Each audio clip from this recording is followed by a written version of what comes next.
जया प्रदा बॉलीवुड में वो नाम है जिसने न केवल अपने रूप से बल्कि अपने टैलेंट से सबको दीवाना बनाया है। फिल्म मेकर सत्यजीत रे जया प्रदा की सौंदर्य और अभिनय से इतने ज्यादा प्रभावित थे कि उन्होंने जया प्रदा को विश्व की सुंदरतम महिलाओं में से एक माना था। सत्यजीत रे उन्हें लेकर एक बांग्ला फिल्म बनाना चाहते थे, लेकिन हेल्थ की वजह से उनकी ये योजना अधूरी रह गई। तो आइए जानते हैं जया प्रदा के जीवन से जुड़ी कुछ दिलचस्प बातें। अपनी अदाकारी और खूबसूरती से सभी का दिल जीतने वाली जया प्रदा ने अपने फिल्मी करियर में एक से बढ़कर एक हिट फिल्में दी। जया प्रदा के बचपन का नाम ललिता रानी था। जब वो 14 साल की थी तब उन्होंने स्कूल के वार्षिक समारोह में एक नृत्य प्रदर्शन किया।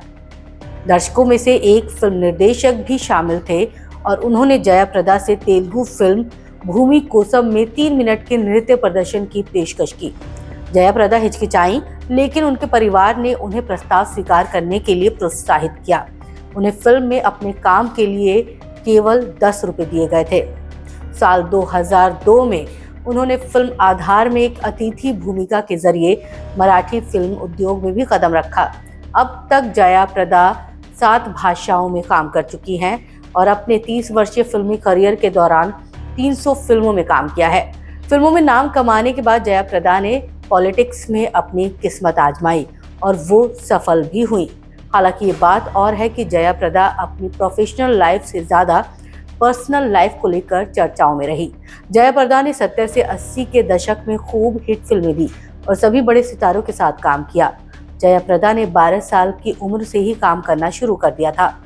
तेलुगु फिल्मों में अपना करियर शुरू करने वाली जया को असल मायने में पहचान बॉलीवुड में आकर ही मिली। जया प्रदा के लिए साल 1984 सबसे लकी रहा। इस साल उनकी सुपरहिट फिल्म तोहफा आई, जिसमें वो जितेंद्र और श्रीदेवी के साथ नजर आई थी। इस फिल्म के बाद जया प्रदा रातों रात स्टार बन गई। फिल्मों के नाम कमाने के बाद 1986 में जया प्रदा ने फिल्म निर्माता श्रीकांत नाहटा से शादी की। जया श्रीकांत नाहटा की दूसरी पत्नी थी। दरअसल इससे पहले श्रीकांत की शादी चंद्रा से हुई थी और वो पहले से ही 3 बच्चों के पिता थे। जया और श्रीकांत की शादी काफी विवादों में रही थी, क्योंकि उन्होंने अपनी पहली पत्नी को तलाक दिए बिना ही एक्ट्रेस से शादी रचा ली थी। 1988 के बाद जया फिल्मों में कम नजर आने लगी। कहते हैं कि 7 फेरे लेने और सभी नियम कानून से शादी करने के बाद भी एक्ट्रेस को कभी पत्नी का दर्जा नहीं मिला। जया प्रदा की आज भी खुद की कोई संतान नहीं है। दरअसल जया तो मां बनना चाहती थी, लेकिन श्रीकांत इसके लिए राजी नहीं हुए।